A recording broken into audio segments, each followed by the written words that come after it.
എത്ര നേരം ഞാൻ കഷ്ടപ്പെട്ടിരുന്ന് പഠിച്ചതെന്നറിയോ? ഇത്തവണയും എനിക്ക് മര്യാദയ്ക്ക് മാർക്കൊന്നും കിട്ടിയില്ല. എല്ലാവരും എന്നെ കുറ്റപ്പെടുത്തുക. എനിക്കിനി വയ്യ ജീവിക്കാൻ. മോളെ, ഒരു ദിവസത്തെ ആയുസിന് വേണ്ടി കഷ്ടപ്പെടുന്ന എത്ര പേരുണ്ടെന്ന് അറിയോ?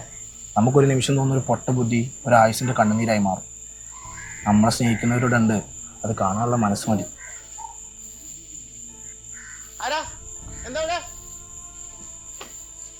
നീ ആ ഗോപിയേട്ടന്റെ മോളല്ലേ? എന്താ മോളെ ചാടി ചാവാൻ വന്നാണോ? ഇന്നലെ എടുത്ത് മാർക്ക് പറഞ്ഞൊന്നും പേരും പറഞ്ഞ് ഒരുത്തൻ ചാടിയിട്ട് ഇന്നലെ അവന്റെ ബോഡി പോലും കിട്ടിയിട്ടില്ല.